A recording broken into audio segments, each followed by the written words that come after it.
Lihat, akhir-akhir ini kalau kita ngomongin pinjaman online atau yang sering kita sebut pinjol, pasti kuping kita langsung akrab dengan satu kata, gagal bayar. Dan yang bikin lebih ngeri lagi adalah cerita-cerita tentang teror debt collector atau DC yang bikin kita merinding duluan. Seolah-olah pintu rumah kita setiap saat bisa didobrak, data-data kita tersebar, atau bahkan hidup kita jadi neraka gara-gara utang yang awalnya cuma sejutaan. Rasanya kayak dikepung, sendiri, gelap, dan gak tahu harus kemana. Padahal, seringkali ketakutan itu jauh lebih besar dari kenyataannya. Yang penting, kamu tahu hakmu, kamu gak sendirian, dan yang paling utama, kamu gak perlu panik sampai kehilangan akal sehat. Karena kalau panik, disitulah biasanya kita malah jadi santapan empuk para penipu dan DC nakal. Coba kita bedah dulu, kenapa sih banyak banget yang sampai terjebak di pusaran gagal bayar pinjol ini? Kita yang kerja kantoran dengan gaji UMR yang pas-pasan, seringkali hidup ini terasa seperti berjalan di atas tali tipis. Mau nabung susah, ada kebutuhan mendesak langsung kelabakan. Motor rusak, anak sakit, atau bahkan sekedar perlu biaya untuk acara keluarga yang mendadak.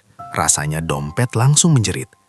Nah, disitulah pinjol muncul, seolah malaikat penolong dengan sayap digitalnya. Mereka menawarkan kemudahan, kecepatan, tanpa jaminan yang ribet. Cukup KTP, hitungan menit cair. Siapa yang gak tergoda coba? Ini seperti orang haus di padang pasir yang ditawari air. Kelihatannya segar, tapi ternyata air garam yang malah bikin makin dehidrasi. Apalagi sekarang, tuntutan hidup itu gila-gilaan. Lingkungan pertemanan, media sosial, seolah memaksa kita untuk punya ini itu. Gengsi bro, gengsi. Lihat teman update story liburan, kita pengen ikutan. Lihat teman ganti gadget baru, kita juga kepengen. Padahal gaji bulanan cuma numpang lewat. Disinilah pinjol jadi jalan pintas, solusi instan untuk memenuhi hasrat sesaat. Kita pakai istilahnya gali lubang tutup lubang. Pinjam A buat bayar B. Pinjam C buat bayar A dan bunga C. Terus aja berputar seperti itu. Sampai kita nggak sadar kalau lubang yang kita gali itu sudah sedalam sumur. Dan kita terjebak di dalamnya. Yang tadinya cuma utang satu pinjol, tiba-tiba jadi 5, 10, bahkan belasan. Bunga berbunga, denda bertumpuk. Pokok pinjaman jadi nggak kelihatan lagi, saking ketutupnya sama beban-beban itu. Ini seperti lari di treadmill. Kamu lari sekencang mungkin, napasmu ngos-ngosan, ototmu sakit. Tapi kamu tidak kemana-mana. Bahkan cuma tetap di tempat yang sama, atau malah makin jauh dari titik awal.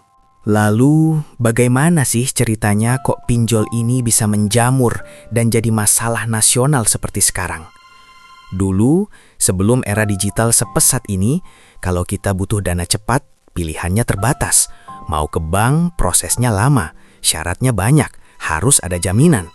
Mau ke koperasi juga nggak instan. Nah, kemajuan teknologi kemudian melahirkan inovasi finansial yang disebut financial technology atau fintech. Salah satunya adalah pinjaman online.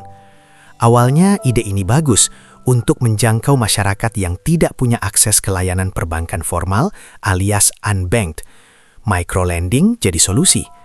Tapi karena regulasi di awal-awal masih belum seketat sekarang, banyak sekali pinjol ilegal yang bermunculan seperti jamur di musim hujan.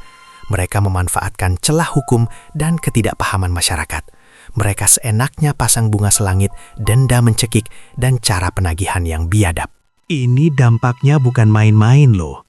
Bukan cuma dompetmu yang sakit, tapi jiwamu, keluargamu, bahkan kepercayaanmu pada kehidupan. Banyak cerita tragis sampai bunuh diri karena tidak tahan dengan teror DC. Keluarga hancur, pekerjaan hilang, semua gara-gara utang pinjol yang awalnya mungkin cuma 1 atau 2 juta. Stigma sosial juga gila-gilaan. Kalau sudah ketahuan gagal bayar, nama kita langsung dicap buruk, dijauhi teman, dihindari keluarga. Ini adalah harga yang terlalu mahal untuk kemudahan pinjaman sesaat. Oke, sekarang mari kita bicara tentang teror DC ini.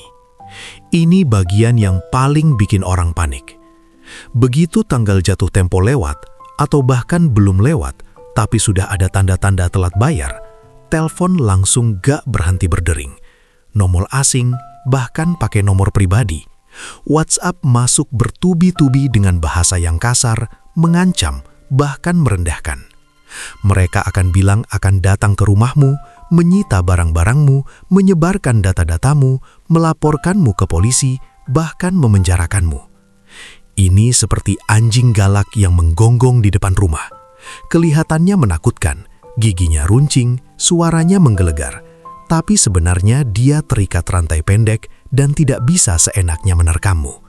Kamu hanya perlu tahu batas rantainya. Para DC ini seringkali menggunakan taktik psikologis. Mereka tahu kalau kamu takut, kamu akan melakukan apa saja untuk menghentikan teror itu. Mereka akan menakut-nakuti dengan kata-kata, data disebar, dilaporkan ke polisi, dipenjara, disita aset. Padahal, sebagian besar ancaman itu, terutama dari pinjol legal yang terdaftar OJK, itu cuma gertakan sambal. Mereka tidak punya kewenangan untuk melakukan hal-hal ekstrim tersebut tanpa putusan pengadilan. Kecuali kamu punya utang di rentenir jalanan yang memang beda cerita penanganannya. Tapi untuk pinjol legal OJK, ada batasan-batasan yang harus mereka patuhi. Ini bagian krusial yang harus kamu pegang kuat-kuat. Kamu punya hak. Jangan cuma diam dan pasrah di teror. Pertama dan terpenting, kamu harus bisa membedakan mana pinjol legal yang terdaftar dan diawasi OJK, dan mana pinjol ilegal yang tidak punya izin. Kamu bisa cek di website resmi OJK. Pinjol ilegal ini yang bahaya dan harus dihindari mati-matian, karena mereka tidak terikat aturan dan bisa berbuat semena-mena. Kalau sudah terlanjur terjerat pinjol ilegal, kuncinya satu, jangan dibayar. Laporkan ke polisi dan OJK. Ini bukan berarti kamu lepas tangan dari kewajiban, tapi ini adalah langkah untuk memutus rantai kejahatan mereka. Untuk pinjol legal, meskipun kamu gagal bayar, ada aturan mainnya. Debt kolektor pinjol legal tidak boleh melakukan kekerasan fisik maupun verbal. Mereka tidak boleh mengancam, memaki, atau melakukan intimidasi yang melanggar hukum. Mereka juga tidak boleh menyebarkan data pribadimu ke publik atau ke kontak daruratmu tanpa persetujuan yang jelas di awal. Kalau ada DC yang menghubungi kontak daruratmu di luar kesepakatan awal saat kamu mengajukan pinjaman, apalagi sampai menagih atau menyebarkan aibmu, itu jelas pelanggaran. Mereka juga tidak boleh menagih di luar jam kerja yang wajar, misalnya tengah malam.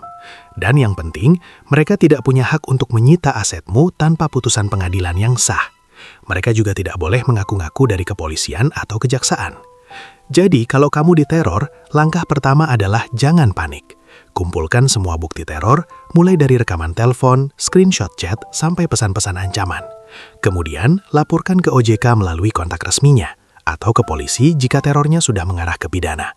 Jangan takut, senjata terbaikmu bukanlah uang untuk membayar mereka saat itu juga, tapi pengetahuanmu tentang hak-hakmu dan keberanian untuk melaporkan. Ini seperti kamu sedang diserang oleh penjajah, tapi kamu tahu peta dan jalur rahasianya. Kamu punya kekuatan untuk melawan, bukan hanya bersembunyi. Memang, gagal bayar utang itu bukan hal yang baik, tapi terjebak dalam lingkaran setan teror dan ketakutan itu jauh lebih buruk. Banyak dari kita yang terpaksa mengambil pinjol karena kebutuhan, karena gaji UMR tidak cukup, karena tuntutan hidup. Jadi empati itu penting, tapi empati tidak berarti kita pasrah dan membiarkan diri diinjak-injak. Ini adalah momen untuk bangkit, untuk memahami bahwa kita lebih berharga dari sekadar angka di buku utang. Kamu berhak atas ketenangan, kamu berhak atas perlindungan, dan kamu berhak untuk hidup tanpa diteror. Yang penting, pahami situasinya, jangan panik, dan lawan dengan pengetahuan. Karena satu-satunya cara untuk keluar dari lubang ini adalah dengan tahu cara memanjatnya, bukan malah semakin menggali.